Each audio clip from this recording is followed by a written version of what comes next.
Welcome back to another episode of thought behind things. आज मेरे साथ मौजूद हैं दो बहुत ही खास मेहमान एंड इनको बुलाने का मकसद ये था कि आने वाले 2-1 दिन में OIC की कॉन्फ्रेंस हो रही है, बहुत इंपॉर्टेंट कॉन्फ्रेंस है, बट अरसे बाद इस लेवल के ऊपर हो रही है पाकिस्तान में and with the changing scenarios across the world it's very very important कि मुस्लिम वर्ल्ड जो है वो यूनाइटेड एक फेस लेकर सामने आए और वो जो मेजर प्रॉब्लम्स फेस हो रही हैं मुसलमानों को ओवरऑल दुनिया भर में उसके सोल्यूशंस के ऊपर get together and really figure that out. For this we have two very very important guests, Asim Iftikhar Ahmed Saab, who is the Foreign Office spokesperson for Pakistan, and Rizwan Saeed Sheikh Saab, who is the permanent representative to the OIC from Pakistan. So thank you so much for being part of the show. Thank you.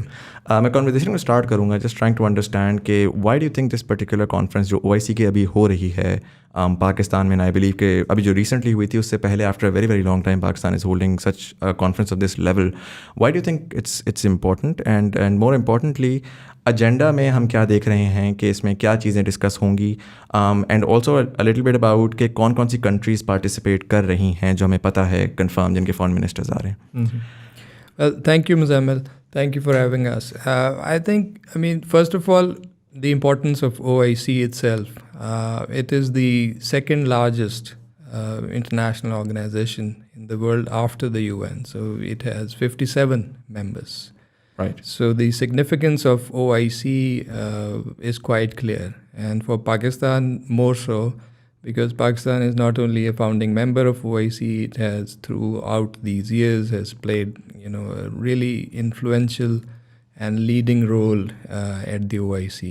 And we have held OIC summits and ministerial meetings before. So this particular session is obviously important if you look at, the regional and global, context. Significant developments are taking place in our neighborhood and beyond.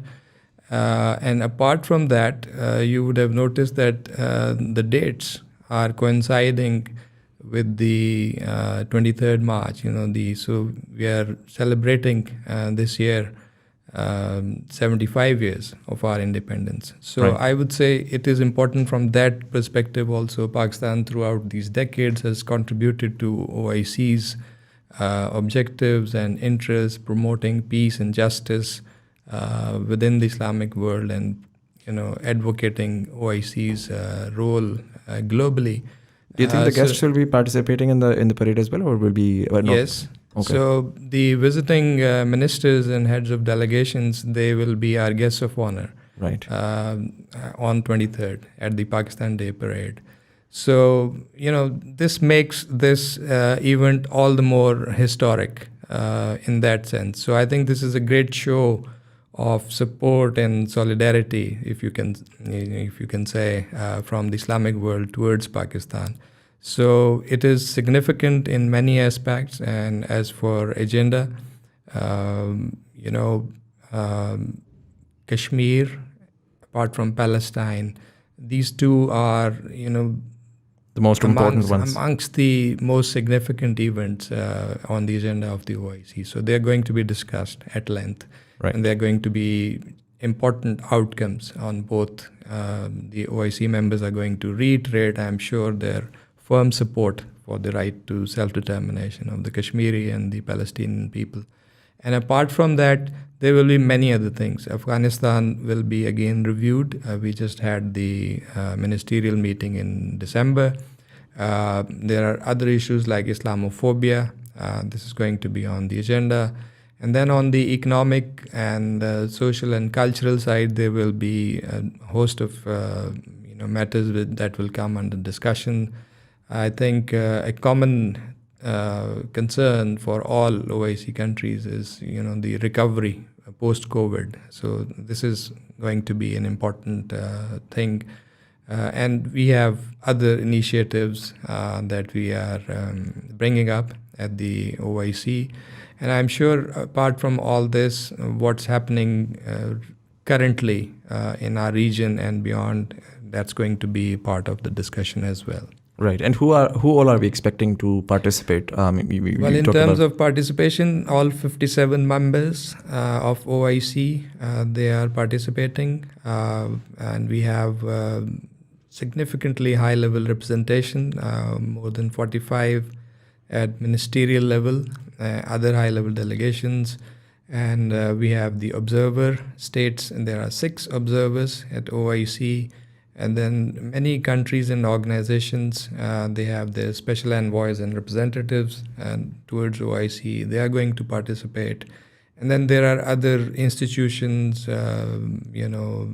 bodies related to OIC and other regional organizations like the UN, the Arab League, ECO, and African Union.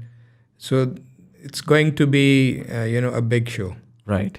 थोड़ा सा मुझे बताइएगा, this is for the first time, and Rizwan Saeed, if you'd like to take this question, this is the first time that All Parties Hurriyat Conference has been invited to the OIC as well, as per my understanding. No.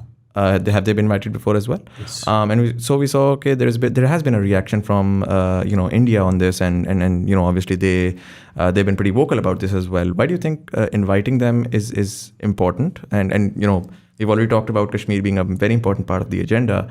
How do you think this impacts the overall proceedings of this conference and potentially what we can gain out of it? Well, since as the spokesperson has already mentioned, Kashmir is amongst the longest standing items on the OIC agenda, there has been this tradition at the OIC to invite the true representatives of Kashmiri people. And they not only participate in the contact group on Jammu and Kashmir that has been constituted by the Council of Foreign Ministers to directly deal with the Kashmir dispute, but they also get to speak at the main plenary to address the conference. And that tradition has been there for a while, as I said, and it's not the first time that APHC representation has been invited to an OIC CFM. They have even been invited to summits previously. But India's reaction is certainly out of a guilt that there is there. Because they definitely, more than anybody else, in their heart of heart, know that they have unleashed havoc in terms of the human rights and humanitarian situation in the Indian illegally occupied Jammu and Kashmir.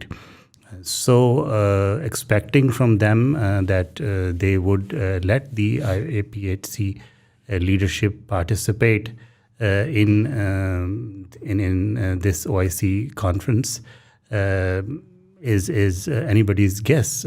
So the fact is that 2 leaders that have been invited are under detention. They are incarcerated. It's Mirwais Omar Farooq, who has previously participated even one of the OIC summits that was held in Dakar in Senegal in 2008.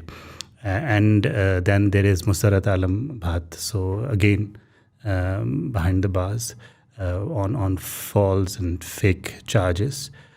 So this is a clear demonstration for the world to see that not only that the leadership, the true representatives of the Kashmiri people are not being allowed the full scope of their basic human rights, but the international opinion, international community, international organizations are not being allowed to talk to them directly, not to have them, not to let them have their say in terms of what exactly is the situation in the Indian illegally occupied Jammu and Kashmir, particularly post 5th August 2019. So it's a clear demonstration, and it is for the whole world to see, the OIC geography to see. And since, as the spokesperson has already mentioned, there will be special envoys from most of the Western countries like UK, United States, France. All the P5 are represented in one or the other way. Russia is an observer at the OIC. There is Australia, Canada, all the other countries. Most of the important countries are represented at this gathering. They would get to see for themselves as to what is the situation with regard to freedom and the fundamental freedoms. Human rights and humanitarian situation is already in front of their eyes. It is for them now to draw the right conclusions. Right. And not only that, OIC would be making strong pronouncements in this regard at the Islamabad CFM. The other countries, the special envoys that are participating, should also take home with them this message of India not allowing participation of the true representatives, and then we hope that the international community will take action accordingly. Right. I think what Rizwan was saying, that is precisely the reason the Indians would not let the true representatives of the Kashmiri people to come and attend, because they have, a lot to hide. Right. So they would not like the Kashmiri leaders to come to this stage where international presence is there, and the whole world is watching, for them to come and inform directly from the ground as to what is the situation there. So they cannot come anyway because they are in detention. And the other thing is that, the way they object to the participation of the Kashmiri leadership, the reason that they come up with is totally baseless and flimsy. The same. What's the reason that they give? The same stuff that they say that Kashmir is an internal matter, or integral part of India. But this is just a conversation at the end of the day, right? And so if you have nothing to hide, you'd have the freedom of speech too. No one in the entire international community believes or accepts India's position that this is an internal matter. It is not. It is a internationally recognized dispute. It is on the agenda of the UN Security Council. And it is very clearly stated that this is a disputed territory, and it has to be resolved by peaceful means, yes, through a plebiscite or a referendum where the people of Kashmir have to decide, about their future. So, it is very clear why the Indians would not allow the Kashmiri leadership to appear in such forums. Right. In terms of, if I make it a little more macro, in terms of the OIC's role on Kashmir, can you tell me a little bit about the history of what's been going on there? Yeah. Particularly because previously we've heard, conversations about the silence of the OIC, and so I'd like a detailed sort of analysis on that. Right. Let me preface the answer to this question by emphasizing that OIC is a political organization. Right. And only political course of action can and should be expected from OIC. OIC is the second largest international organization with 57 member states. And the significance of OIC's consistent support, the political support that OIC has been offering to the Kashmiri people, is not only enhanced, but it has become paramount since the 5th of August 2019, because increasingly the matter has evolved since then as a legal issue, as a legal discourse, because India has blatantly violated international law of all sorts. The humanitarian law, international human rights law, Fourth Geneva Convention, all sorts of laws have been violated in the wake of the illegal action, and the litany of illegal actions since have been taken by India. So in this legal discussion, increasingly legal discourse, say for instance, if Pakistan says that and raises the voice about the rights or the case of Kashmiri people, it would be construed by international public opinion that it's natural. We are a party to the dispute, so we get to say our piece. And it would perhaps, if you look at it from an international public opinion's perspective, be not that much, strong. Right. But when OIC, being the second largest international organization, puts its entire weight of 57 member states on Pakistan's side, on Pakistan's political legal case consistently, year after year, session after session, it really not only means something, it is indispensable to Pakistan's position on the Jammu and Kashmir dispute, because what OIC does is that it keeps reiterating the relevance of the UN Security Council resolutions, session after session, meeting after meeting, at all tiers. The CFM, the summit, even in the sectoral meetings, the relevant aspects of the Kashmir dispute are pointed out by the OIC. And this principled stand of OIC, with particular reference to the relevance of UN resolutions, is precious. Right. And this is something that needs to be promoted. And with this CFM, the coming CFM, being held in Islamabad, and this issue again being a center of attention, definitely, as Pakistan's public opinion, Pakistani media is looking at it with a great deal of expectation. We hope, and inshallah, we should be successful in perhaps giving OIC's role a more action and result orientation during this meeting, and that is how we will approach this discussion, and inshallah something good will come out of it. Right. Again, keeping the light on the same issue, but sort of again making it a bit more macro. We're seeing a rise in Islamophobia within India as well. We've seen the Muskan video. We've seen a lot of these sort of lynchings that have been happening. And somehow it hasn't been internationalized the way that a lot of other things across the globe end up being.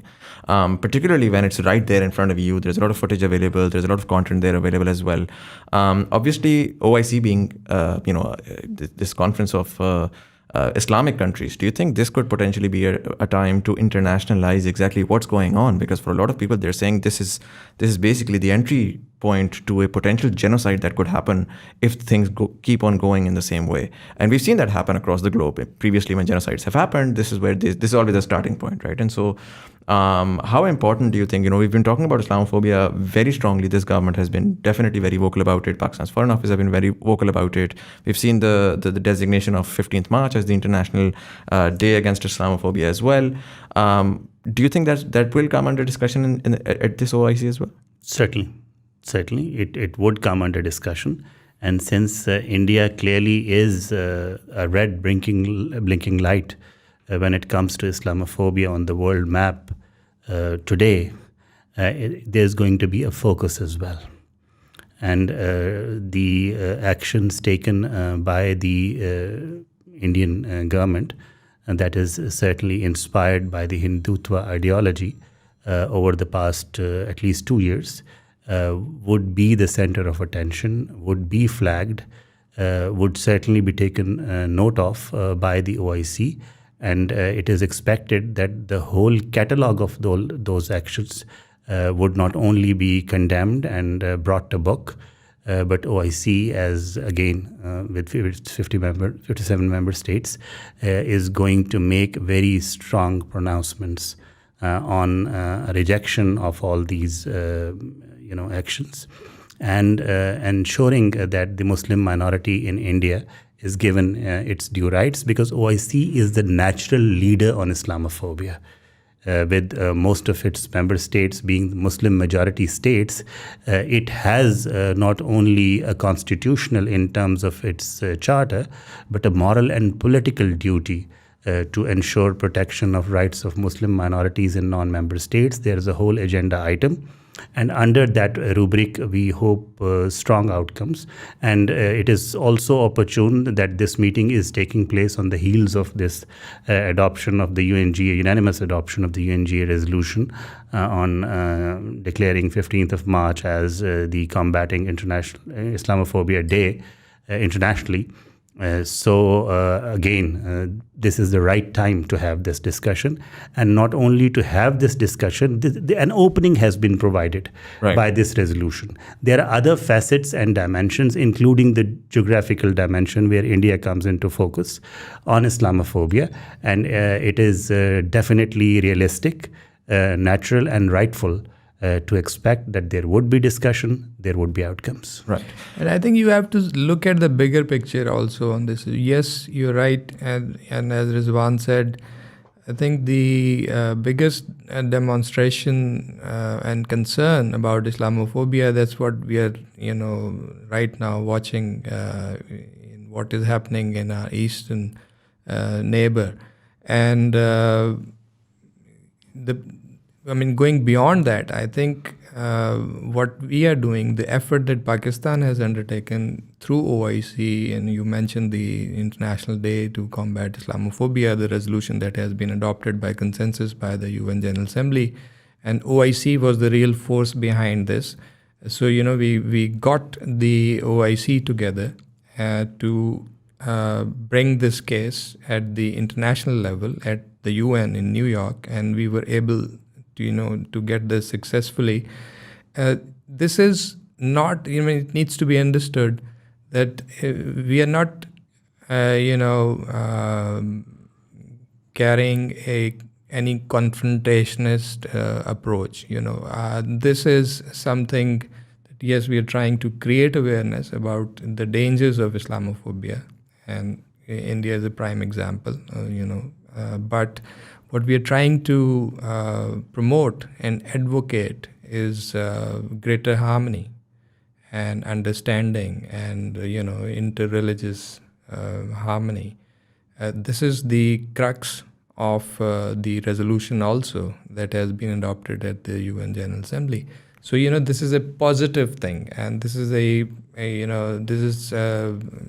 positive vibe that Pakistan has led at the global forum at the UN, and I think that is why we see that all regions, from Europeans to Africans, Latin Americans, Asians, they came together, and there was unanimous support for this resolution. Only I think one country was clearly on the defensive, and that was India, and for obvious reasons, because Do you think with this, because Pakistan was a very key sponsor of this particular resolution, probably my question will be divided into two parts. Why do you think this was so incredibly important at this point in time?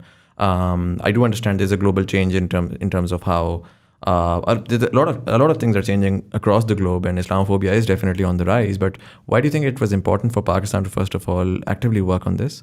And then secondly, do you think such a resolution, having such a day, could potentially support the cause, not just in India, but we're seeing that happen across the globe. There's a certain way that Muslims have been treated over the past few decades, and obviously there's growing resentment within the Muslim world as well because of that. So how important do you think this particular resolution and this particular day, now that it's been passed unanimously at the UN, has been? Because the issue has been there, and it was kind of exacerbated in the wake of 9/11. Right.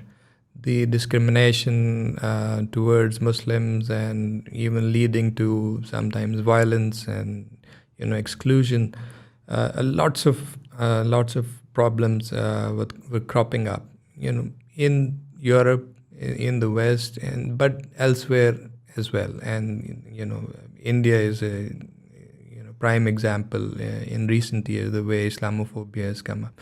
So it was being discussed also, but not in the manner that it would really gain the attention of the international community. So this is what the Prime Minister has been able to do, especially his address to the UN General Assembly in 2019, where he focused largely, apart from Kashmir, he focused on Islamophobia.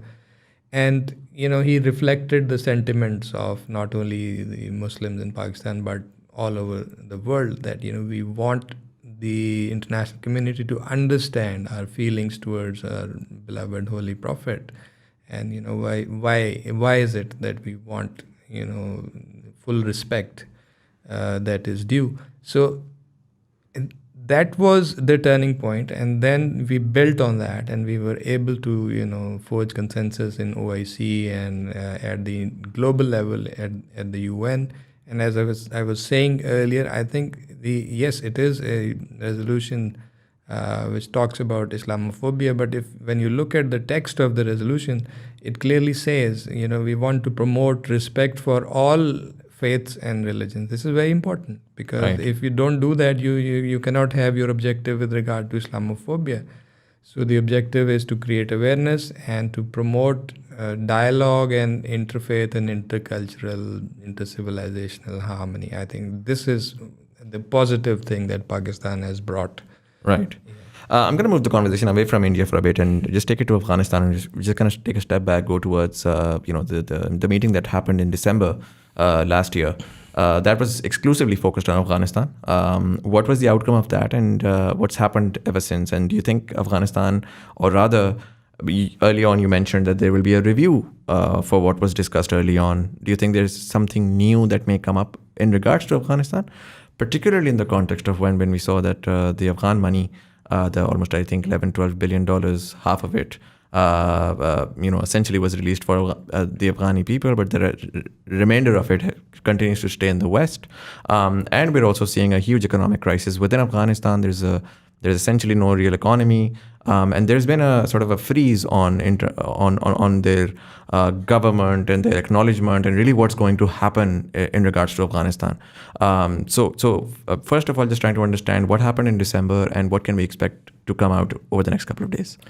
Well, in December, and this was again Pakistan's initiative together with Saudi Arabia to convene this extraordinary or special session on Afghanistan. And the focus was on two things, the humanitarian crisis and, as you also mentioned, the economic crisis. And we were able to bring not only the Islamic world together, but other, important partners and stakeholders. The P5 countries were there, and, the UN was there, and the international financial institutions and others. And the outcome was very significant. 2 or 3 main things from the outcome. One was the decision to establish a OIC humanitarian trust fund on Afghanistan. And that has, all the groundwork has been done, and tomorrow is going to be, the signing ceremony of the charter of this trust fund. This is a significant progress. Secondly, a special envoy was appointed on Afghanistan. He is in place, and he's been, doing his work, reaching out to OIC and others to see how OIC can assist with regard to the humanitarian and economic crisis in Afghanistan. And there was another element of strengthening the OIC's presence and office in Afghanistan, and I think there is a lot of progress on that also. I think Rizwan, dealing directly with some of these issues, may like to add maybe something on this. No, certainly. One important thing to note perhaps is, and that should be the point of departure in any analysis on this issue, is this OIC is uniquely poised to deal with this issue because of its, positive access that it has in Afghanistan, because it is certainly identified as an organization of Muslim majority states. Afghanistan has been a founding member of the organization.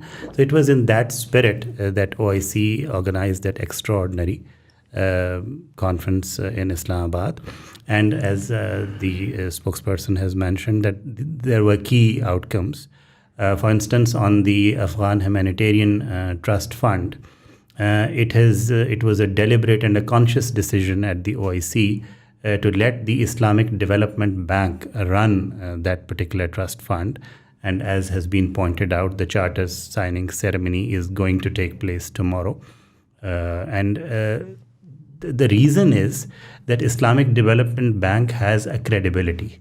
It has a AAA rating in terms of all the rating agencies in the financial arena. And that credibility is important for not only operationalizing this trust fund, but carrying the effort, because as the Prime Minister pointed out in his keynote address at that OIC extraordinary CFM session, it is not going to be only the humanitarian effort.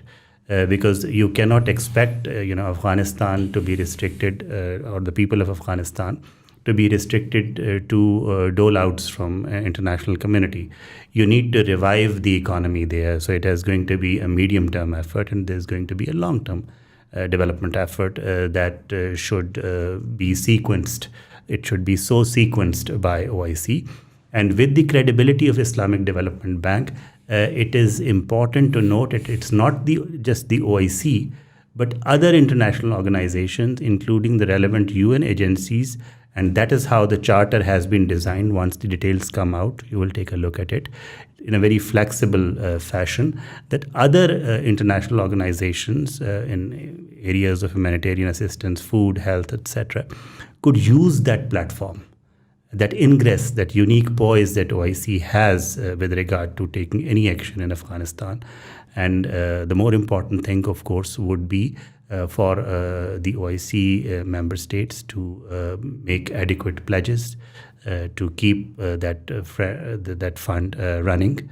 And it is a long drawn out effort, certainly.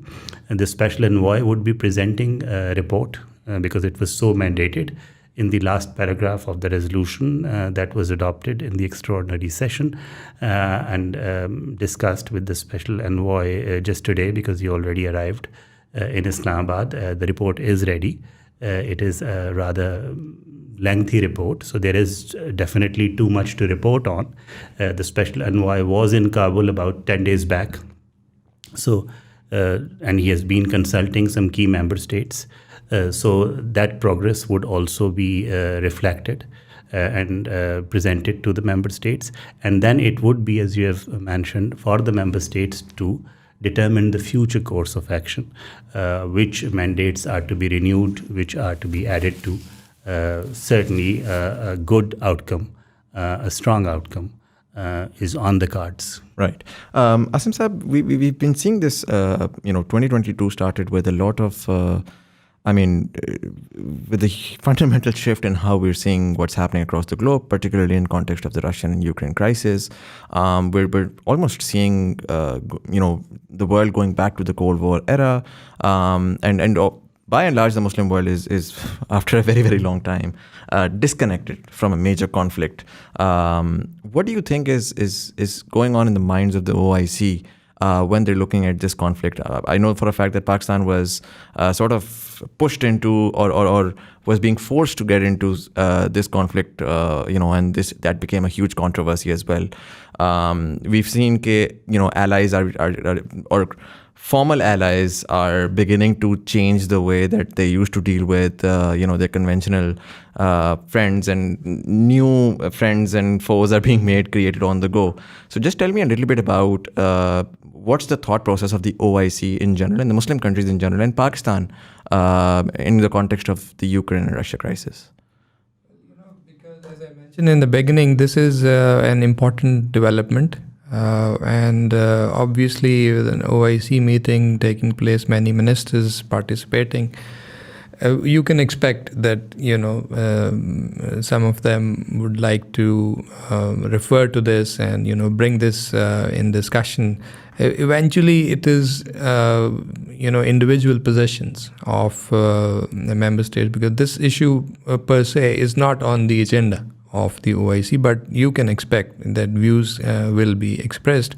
As far as Pakistan's position is concerned, I think, and we have stated it quite clearly, that we always take positions which are,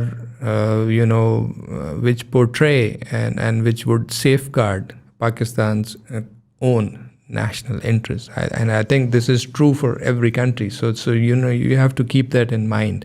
Secondly, we have said that, and you refer to, the revival of Cold War and bloc politics. We have said repeatedly that we do not want to be, part of any bloc politics, and we want to be partner in peace and not in conflict. And now this conflict, it is remote, from us. We have no direct involvement in it. And it is also important to recall that Pakistan has excellent relations with both Russia and Ukraine. Both are our friends. The Prime Minister was recently in Russia. And Ukraine is a very close partner of Pakistan as well. So, looking at all of this, our position needs to be understood. It's a delicate issue. That's why I'm saying it needs to be understood clearly, because some people have not understood it clearly. I think we have taken an objective position on the question of principles. The respect for the UN Charter, sovereignty and territorial integrity, self-determination, pacific settlement of disputes, equal security for all. We have clearly said that we are committed to that, and actually we have reminded the international community that these principles should be universally upheld and applied. There should be no discrimination or double standards or selectivity in the application, and we have seen that these principles are selectively applied by many countries. So that is something to be clarified. Secondly, the Prime Minister said, and I think it has been proven correct, that conflict is in no one's interest, and it is going to affect the developing countries the most. And we are already experiencing the effects of this conflict in terms of oil prices and food supply chains and many other things. So that is also very clearly stated by Pakistan. And thirdly, we are calling for immediate cessation of hostilities. We have been emphasizing right from the beginning that diplomacy has to step in, and there has to be dialogue and negotiations. We continue to say that, and we are encouraging. So we have reached out to both Ukraine and Russia, and we have reached out. The foreign minister has spoken to the neighboring countries, Romania, Poland, Hungary. We have spoken to the European Union and others, the Chinese, and the purpose is to convey our position. I think we have placed ourselves in such a manner that we have contacts with both sides, and we are in a position that we can encourage both sides to have constructive dialogue and negotiations. I think in the end, most of the countries are saying that this has to be resolved through dialogue. So this is what we are encouraging. On the humanitarian side, the situation is very, very serious, yes, and I think that needs to be acknowledged. And it is for that reason, and taking into account our very good relations with Ukraine, that Pakistan has also dispatched humanitarian assistance for Ukraine. Right. If I were to sort of look slight towards the east, and we see Pakistan getting into this sort of economic program with China, with CPEC, and we're also seeing that in terms of our national policy, we've started to talk about economic security in the past couple of years. That's become incredibly important in terms of our own national security. But whenever we look at the OIC, we never really think economics, and we never really talk economics. And so individually, there have been smaller blocks and smaller sort of organizations that do talk about the economic connectivity. And even within our own, whenever we talk about economic security for Pakistan, we're looking at Central Asia, definitely. We're looking at, maybe connectivity through Iran and Turkey. We're definitely looking at China and then connecting them to, let's say, Africa and the Middle East, maybe. But in terms of OIC, this is an incredibly large, like Rizwan Saeed mentioned earlier, the second largest organization in the world. They have almost 1/4 of the global population, an incredibly huge amount of GDP as well. Do you think there is value, and particularly I'm going to add in the context of the changing dynamics of the global world order, do you think there is a value for the Muslim countries to begin to have the conversation of economics, whether be it trade, connectivity, whether be it financial, the way the financial systems are dealt with? You earlier mentioned the Islamic Development Bank. What's the conversation in terms of economic security for Pakistan and for all of these other countries that are connected through this conference? I think exactly, and yes, there is value, and I think this is one area that has been sort of, you can say, has been neglected or not given the right focus, and the true potential, the economic potential of the Islamic world we have not been able to exploit.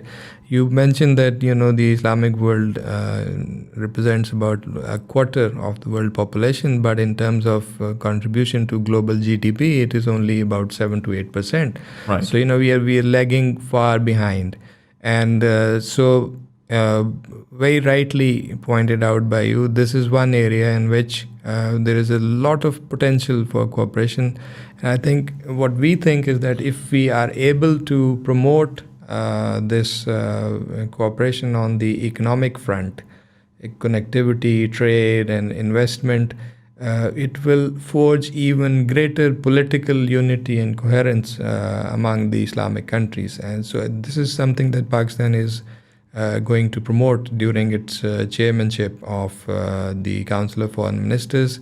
As far as Pakistan itself is concerned, we have stated clearly that in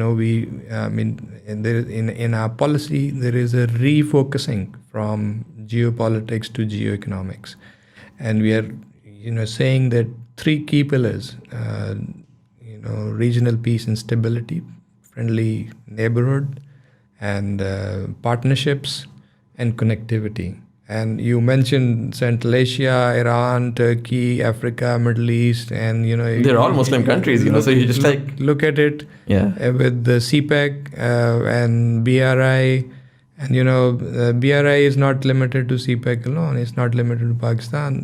CPEC is the flagship project, but many over 100 countries around the globe, they are part of BRI. So there can be a lot more synchronization and synergy between BRI and similar projects, and I think we are going to focus on this economic side. We have other things that can complement, like cooperation in science and technology. I think Pakistan is a leader in that dimension also in the Islamic world. So we are looking at re-energizing discussion within the OIC in this direction. I think this is going to be one significant contribution that we are looking to bring to the table at the OIC during the next 1 year. Right. And actually a singularly significant exponent of what Asim has just said is the fact that, as he mentioned in the beginning, the theme. Right. Partnering for unity, justice, and development. Right. So development is a very key aspect a key element there. Right. Well, OIC has a broad geographical spread. Maybe not the whole membership is geographically contiguous. So normally economic blocks are identified or associated with geographical contiguity. But there are steps in OIC already undergoing programs. Islamic Development Bank, as I mentioned, has already contributed since its establishment to the tune of $65 billion of disbursement amongst its member states, AAA rating. It's a performing institution. There is a Statistical Economic and Research Center, Social Cultural Research Center in Ankara. SESRIC it is called. There's the Islamic Center for Trade Development that is based in Morocco. And maybe it would be a good news for your viewers that it's not just the Council of Foreign Ministers meeting that Pakistan is hosting this year. Because of our development focus and the geoeconomic reset that we have just accomplished in our foreign policy, Pakistan is also going to host the OIC Trade Fair this year. Oh, really? In maybe Lahore, if not Islamabad. Right. That remains to be decided. Right. But there's going to be, again, 57 member states expected to participate in an OIC-wide trade fair, and that would be this opportunity to engage and connect with Africa, Central Asia, all the countries, the Middle East that have been mentioned. There is also a trade preferential system at the OIC that has been negotiated. And when you negotiate an international covenant or a treaty, there always is a legal requirement or a threshold of a sufficient number of signatures and ratifications. So that is awaited, and maybe during the chairmanship of Pakistan, we'll at least give it a go. That trade preferential system also comes into play, enters into force. So the countries signing on to that would be exchanging trade concessions. And it is our effort and endeavor that during our chairmanship and beyond, the trade, as Asim has mentioned, it is insignificant, and the GDP compared to the global GDP is insignificant. We would endeavor to take it further, enhance and expand the scope of this engagement. for everybody's advantage in the OIC membership. That makes a lot of sense. One of the questions that's been on my mind over the past few years has been that we've seen the Foreign Office, of Pakistan take a very active role compared to being very passive, at least for an ordinary observer. What do you think has changed over the past few years? Not just in terms of the communication that's been coming out, but also in terms of the way that the entire organization has been working across the globe in terms of the Pakistani missions and the Pakistani consulates. There's been a lot of innovation as well. And my family, I have brothers in the US. They've been pretty satisfied with some of the changes that have happened over the recent years. Can you tell me a little bit about what's really changed here? Yes. I think there has been gradual progress and improvement in many things, but in recent years, it has happened at a very fast pace. And I think we must acknowledge the way the Foreign Minister has led this effort and the overall guidance of the Prime Minister on many, many aspects. We have seen the results. For example, the Foreign Minister has given very keen attention to aspects such as public diplomacy, right, in economic diplomacy. So, if you look at the performance indicators for our ambassadors abroad, the economic indicators, trade, investment, and these things, reaching out to public, use of social media, reaching out to the civil society, all of this has progressed at a very fast pace. And then the Foreign Minister is very hands-on, and he's in direct contact with the junior-most, from the senior-most to the junior-most officers. There is an app in our internal app, FM Direct. Any officer in the ministry or in missions abroad can send a message, a suggestion, or anything directly to the Foreign Minister, and he responds. Right. So, there is this kind of environment. Very agile and very sort of hands-on. So we've seen the results. You were mentioning, for example, public service delivery, the kind of attention that has been given to Pakistani community abroad, diaspora, looking at their long-standing problems like, attestations, power of attorney. You recall the Prime Minister himself inaugurated the automation of the power of attorney system. So, we've brought in a lot of technology and automation in the way we, deal with the issues confronting the community. And there has been a direct outreach, through e-kacheris and kuli kacheris and open door policy. Any embassy, you would notice that the ambassador and the officers are available, all the time. And people can walk in. Right. So there is this great enhancement, visually to the public and behind the scenes, and also openly, I think, on our major foreign policy issues. There has been a lot of dynamism. I think we have focused on areas that were slightly, out of focus previously. Africa, for example, Latin America, Vision East Asia policy is being pursued more vigorously. Similarly, Central Asia. So I think on the whole, there is a lot of dynamism, and I think we draw a lot of satisfaction from doing all this. Right. Yeah. I'm going to move on to the last two questions, and I'd like your comment on that.